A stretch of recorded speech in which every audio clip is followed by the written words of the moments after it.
கடவுள் அனுகிரகத்துடன் இன்று உங்கள் ராசி பலனை ஆராய்வோம். அன்பு ரிஷபராசி அன்பர்களே, நான் உங்கள் அன்பு தோழன் சோழன் பேசுகிறேன். வாழலாமா சாவலாமா இதன் மாதிரியான ஒரு மனக்குழப்பத்தில் நீங்கள் இருக்கீங்க. இதற்கு காரணம் வேற ஒன்றும் இல்லை, சனீஸ்வரன் 10ஆம் வீட்டில் இருக்கார். இதன் காரணமாக தொழிலில் ஒரு சில பின்னடைவுகள் என்பது வரும். ஆனால் நீங்கள் எதை நினச்ச கவலைப்படாமல் தொழிலை எப்போதுமே பண்ணுற மாதிரி பண்ணுங்கள்.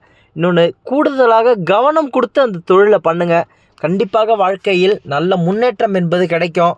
மாதிரி இந்த வீடியோவை லாஸ்ட் வரைக்கும் ஸ்கிப் பண்ணாமல் பாருங்கள். இந்த வீடியோ உங்களுக்கு ரொம்பவே பயனுள்ள வீடியோவாக அமையும். நம்ம சேனலை சப்ஸ்கிரைப் பண்ணாதவங்க சப்ஸ்கிரைப் பண்ணிட்டு வாங்க. வீடியோக்குள்ளே போகலாம். ஆனால் இப்போ இருக்கிற நேரத்தின்படி உங்களுக்கு ஒரு சோதனை காலம் என்பது வரும். அதில் நீங்கள் எடுக்க போகிற முடிவு உங்கள் வாழ்க்கையின் அடுத்த கட்டத்துக்கு கூட்டிகிட்டு போவோம். அதன் காரணமாக தான் சொல்கிறேன், வாழ்க்கையோட முடிவு மாற்ற வேண்டிய நேரம் வந்துவிட்டுருக்கு. இதன் காரணமாக நல்லா சிந்திச்சு முடிவெடுங்க. மாதிரி எப்போதுமே சோம்பேறித்தனமாக இருக்க வேண்டாம். ஒரு விஷயம் நம்ம பண்ணணும்னு நினச்சா நாளைக்குன்னு தள்ளி போடாதீங்க. உங்களால் பண்ண முடிஞ்சால் அன்னைக்கே பண்ணுற மாதிரி ட்ரை பண்ணுங்கள். இப்போ இருக்கும் நேரத்தின்படி உங்கள் நண்பர்கள் எல்லாம் உங்களை கைவிட்டு போவாங்க பாருங்கள். யார் எப்படின்னு உங்களால் இனிமேல் தெரிஞ்சிக்க முடியும். இதற்கு அப்புறம் தான் நீங்கள் யாரை நம்ம பக்கத்தில் வச்சுக்கணும், யார்கிட்ட பேசணும், யார்கிட்ட பேசவே கூடாது. நாளைக்கு இவங்க செத்தா வாழ்ந்தா அந்த மாதிரியான உறவுக்கு நீங்கள் போவீங்க பாருங்கள். இது மட்டும் இல்லாமல் ராசியில் இப்போது குரு இருக்கார். குரு பகவான் இருந்தார்னா ஒரு பெரிய காப்பு என்பது இருக்குது. அதாவது உங்களை காப்பாற்றுறதுக்காக தான் குரு பகவான் என்பது உங்கள் நேரத்துக்கு இருக்கார். இதன் காரணமாக உங்களுக்கு தோல்வி ஏற்படும் வகையில் ஒரு விஷயம் அமைஞ்சாலும் நீங்கள் பயப்பட வேண்டாம். நம்ம எதுவாக இருந்தாலும் பார்த்துக்கலாம். நீங்கள் துணிஞ்சு செயல்படுங்க. வாழ்க்கையில் கொஞ்சம் கவனமாக இருங்க, அது மட்டும் போதும். கொஞ்சம் செவ்வாய்க்கிழமை முருகன் கோவில் போய் வழிபாடு செய்யுங்க. இது மட்டும் இல்லாமல் வியாழக்கிழமை தட்சிணாமூர்த்திக்கு போய் ஒரு அபிஷேகம் பண்ணுங்கள். இது பண்ணாலே வாழ்க்கையில் பெரிய முன்னேற்றம் என்பது கிடைக்கும். நண்பர்களே, இப்போ பொது பலன் பார்ப்போம்.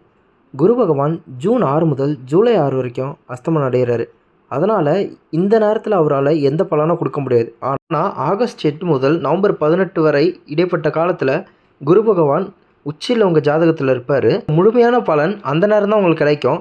அதாவது இவ்வளோ நாள் நீங்கள் பட்ட கஷ்டம் எல்லாம் நீங்கள் ஆரம்பிக்கும். இது மட்டும் இல்லாமல் பல காலமாக நீங்கள் என்ன தொழில் பண்ணணுமோ, என்ன படிக்கணும்னு நினச்சிங்களோ, அது மட்டும் இல்லாமல் மற்ற இதர காரியங்கள் அனைத்துமே நல்லதாக நடக்க ஆரம்பிக்கும். நண்பர்களே, தொழில் எப்படி இருக்குன்னு பார்ப்போம். நீங்கள் பண்ணிகிட்டு இருந்த தொழில் சில காலமாக ஏதாவது பிரச்சனைகளோ தான் நடந்துகிட்ருக்கோம். ஆனால் இனிமேல் பிரச்சனைகள் நீங்கி தடைகள் இல்லாமல் செயல்படும். இது மட்டும் இல்லாமல் புதிய தொழில் செய்யணும்னு முயற்சி பண்ணுறவங்க இந்த காலம் சிறந்த காலமாக அமையும். கலைஞர்களுக்கும் வியாபாரிகளுக்கும் எதிர்பார்த்த ஒப்பந்தம் கிடைக்கும். மட்டும் இல்லாமல் அரசு வழியாக வர கான்ட்ராக்ட் உங்களுக்கு கிடைக்கும். இந்த 2 வருஷமாக தொழில் செய்யணும்னு யோசிச்சுருப்பீங்க. ஆனால் உங்களால் தொழில் செய்கிறதுக்கான வாய்ப்பு கிடச்சிருக்காது. ஆனால் இந்த காலம் தொழில் செய்கிறதுக்கு உங்களுக்கு சிறந்த காலமாக அமையும். என்ன தொழில் செய்யலான்னு கேட்டால் ஹார்ட்வேர்ஸ் கடை வைக்கலாம், அல்லது ஆட்டோமொபைல் சம்மந்தப்பட்ட ஏதோ ஒரு கடையோ ஒரு சர்வீஸ் சென்டர் வைக்கலாம். இது மட்டும் இல்லாமல் ஆன்லைன் வர்த்தகம் பண்ணாலும் உங்களுக்கு நல்லா அமையும். இது மட்டும் இல்லாமல் வீட்டில் தகப்பனார் செய்கிற வேலையை மகனும் சேர்ந்து இணைந்து பிஸ்னஸை இறங்கி செஞ்சால் கண்டிப்பாக முன்னேற்றம் அடைவீங்க. வாங்க இப்போ பணியாளர்கள் எப்படி இருப்பாங்கன்னு பார்ப்போம். இவ்வளோ நாளாக வேலை செய்கிற இடத்துல உங்களுக்கு மேலே இருக்கிறவங்க குடைச்சல் கொடுத்துக்கிட்டே இருந்திருப்பாங்க. ஆனால் அது எல்லாமே இனிமேல் படிப்படியாக கம்மியாக ஆரம்பிக்கும். இது மட்டும் இல்லாமல் நீங்கள் ரொம்ப நாளாக நமக்கு ஊதியம் அதிகமாக ஆகலையே, அதாவது இன்க்ரிமெண்ட் கொடுக்கலன்னு நினச்சிட்டு இருந்திருப்பீங்க. கண்டிப்பாக இன்க்ரிமெண்ட் கொடுக்குற காலம் வந்துருச்சு. சில பேர் வேலை ஆரம்பித்ததுலேருந்து ஒரே மாதிரியே இருக்கும். மேலே நம்மளால் உயர முடியலைன்னு கவலைப்பட்டுட்டு இருந்திருப்பீங்க. அவங்களுக்கு இப்போ முயற்சி பண்ணால் கண்டிப்பாக முன்னேற்றம் இருக்குது. சில பேர் இப்போ வேலை செய்கிற இடம் பிடிக்கல அப்படின்னு நினச்சிங்கன்னா வெளிநாட்டுக்கு போகிறதுக்கு முயற்சி பண்ணுங்கள். முயற்சி கண்டிப்பாக வெற்றி அடையும். கவர்மெண்ட் வேலையில் இருந்தவங்களுக்கு பணியாளர்களுக்கிடையே ஒரு சில சங்கடங்கள் ஏற்பட்டிருக்கும். அந்த சங்கடம்லாம் இப்போ விலகி நீங்கள் மீண்டும் அந்த நபர் கூடயே நல்லபடியாக பேச ஆரம்பிப்பீங்க. பதவி உயர்வு கொஞ்ச நாளாக தடைப்பட்டிருக்கும். அந்த பதவி உயர்வும் இப்போ ஏற்படும். பெண்ணாக இருந்தீங்கன்னா இவ்வளோ நாள் ஒரு சில மன போராட்டங்கள் உங்களுக்கு இருந்திருக்கும்.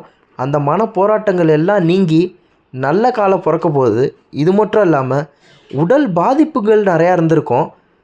உதாரணத்துக்கு தலைவலி, வயிற்று வலி அந்த மாதிரியான பிரச்சனைகள், அந்த பிரச்சனைகளும் படிப்படியாக குறைய ஆரம்பிக்கும். இது மட்டும் இல்லாமல் உங்களோட நீண்ட கால கனவுகள், அதாவது கல்வி, திருமணம் போன்ற நிறைய கனவுகள் இருந்திருக்கும். அந்த கனவுகள்லாம் நிறைவேற போகிற நாள் வந்து விட்டது. முக்கியமான விஷயம், கணவன் மனைவிக்கிடையே நிறைய மனக்குழப்பங்களும் நிறைய சங்கடங்கள் வந்திருக்கும். அந்த சங்கடங்கள் எல்லாம் விலகி நல்ல குடும்பத்தை நோக்கி நீங்கள் பயணிக்க ஆரம்பிப்பீங்க. அதே மாதிரி இவ்வளோ நாள் உங்களுக்குள்ள பிரச்சனைனா உங்கள் ஃபேமிலியிலேருந்து யாரும் வந்து உதவி பண்ணியிருக்க மாட்டாங்க. ஆனால் இனிமேல் உங்களுக்குள்ளே ஏதோ ஒரு பிரச்சனைனா குடும்பத்தினர்களுடைய ஆதரவு நிறையா வர ஆரம்பிக்கும். இது மட்டும் இல்லாமல் இவ்வளோ நாள் ஒரு நகை வாங்குறதுக்கு யோசிச்சிருப்பீங்க. அதாவது பணம் இருந்திருக்காது. யோசிக்கிறதுன்னா பணம் இல்லைன்றது தான் பொருள். இனிமேல் நிறைய பணம் வர ஆரம்பிக்கும். வரக்கூடிய காலங்களில் நிறைய நகை வாங்கி பொருள் வாங்கி எல்லாரும் பார்க்கக்கூடிய அளவில் நீங்கள் வாழ்வீங்க. வாங்க நண்பர்களே, கல்வி எப்படி இருக்குன்னு பார்ப்போம். பொது தேர்வில் எதிர்பார்த்த மதிப்பெண் கிடைக்கும். ஸ்கூல் முடிச்சுட்டு காலேஜுக்கு நம்ம போட்ட இடத்துல சீட்டு கிடைக்குமான்னு நீங்கள் நினச்சிட்டு இருந்திருப்பீங்க. ஆனால் கண்டிப்பாக கிடைக்கும். முயற்சி பண்ணுங்கள். நீங்கள் விரும்பிய காலேஜ் உங்களுக்கு கிடைக்கும். அதே மாதிரி இவ்வளோ நாளாக உங்களுக்கு படிப்பில் ஒரு சரியான கவனம் இல்லை. ஆனால் மேலும் வர காலங்களில் நீங்கள் முயற்சி பண்ணால் கண்டிப்பாக நல்லா படிக்கலாம். வாங்க நண்பர்களே, உடல்நிலை எப்படி இருக்குன்னு பார்ப்போம். கடந்த 2 ஆண்டுகளாக உடல்நிலையில் ஒரு சில பிரச்சனைகள் உங்களுக்கு இருந்திருக்கும். அதே பிரச்சனைகள் வரும் 6 மாதங்களுக்கு இருக்கும். அதனால் உடல்நிலையில் கவனம் கண்டிப்பாக தேவை. மட்டும் இல்லாமல் விபத்து ஏற்படுறதுக்கு 80% வாய்ப்பு இருக்குது. சுவாச பிரச்சனை ஏற்பட வாய்ப்பு இருக்குது. இரத்த அழுத்தம், இது மட்டும் இல்லாமல் சர்க்கரை நோய் அதிகமாகிறதுக்கு வாய்ப்புகள் நிறையாவே இருக்குது. நம்மளோட உணவு பழக்கங்கள் நல்லா இருந்தால் நம்ம உடல்நிலைக்கு எந்த விதமான பாதிப்பும் ஏற்படாது. இந்த பிரச்சனைகள் எல்லாம் வரும் 6 மாத காலத்துக்கு தான். இதுக்கப்புறம் படிப்படியாக பிரச்சனைகள் குறைய ஆரம்பிக்கும். இப்போ குடும்பம் எப்படி இருக்குன்னு பார்ப்போம். குடும்பத்தில் கடந்த காலத்தில் நிறைய பிரச்சனைகள் வந்திருக்கும். நிறைய மனக்குழப்பங்கள் இருந்திருக்கும். உறவினர்களால் உங்கள் குடும்பத்தில் நிறைய பிரச்சனைகள் வந்திருக்கும். ஆனால் இந்த பிரச்சனைகள் வரும் 6 மாதத்துக்குள்ளே படிப்படியாக குறைஞ்சி முழுமையாக 6 மாதத்தில் முடிஞ்சிடும். அதாவது வீட்டில் பிரச்சனைகள்னு ஒன்று வரத்துக்கான காரணமே பணமாக தான் இருக்குது. அதாவது எல்லாத்துக்குமே நான் அப்படி சொல்லலை. ஒரு 80% பிரச்சனைகளுக்கு காரணம் பணம் தான். ஆனால் இனிமேல் அந்த பணம் உங்களுக்கு அதிகமாக சேர ஆரம்பிக்கும். அது வேலையாக இருந்தால் இன்க்ரிமெண்ட் வரும். தொழிலாக இருந்தால் தொழிலில் அடுத்த முன்னேற்ற பாதை ஏற்படும்.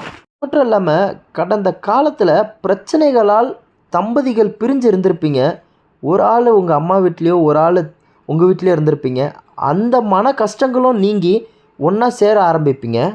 இதில் ரொம்ப முக்கியமான விஷயம், வீடு கட்டுறதுக்கான நல்ல நேரம் உங்களுக்கு வந்துருச்சு. இது மட்டும் இல்லாமல் பிள்ளைகள் மேலே ஒரு சில பேருக்கு அக்கறை கம்மியாக இருந்திருக்கும். அதாவது அக்கறை கம்மினா நீங்கள் வேலை டென்ஷனில் இருந்திருப்பீங்க. அந்த வேலை டென்ஷன் கம்மியாகி நீங்கள் ஃபேமிலியோட டைம் ஸ்பெண்ட் பண்ணுற நேரம் வந்துருச்சு. நான் எல்லா வீடியோவில் சொல்கிற ஒரு முக்கியமான விஷயந்தான், நல்ல நேரம் வந்துருச்சுன்னு நம்ம ஒரு வேலையுமே செய்யாமல் இருந்தால் நம்ம அப்படியே தான் இருப்போம். நம்ம ஏதோ ஒரு முயற்சி பண்ணால் கண்டிப்பாக நல்ல நேரம் நமக்கு உதவி செய்யும். ஒரு மனுஷனுக்கு 2 தடவையோ 3 தடவையோ தான் வாழ்க்கையில் பணம் வரத்துக்கான நேரம். அந்த பணத்தை சேமித்து வச்சு நல்லபடியாக உபயோகிங்க. வாழ்க வளமுடன்.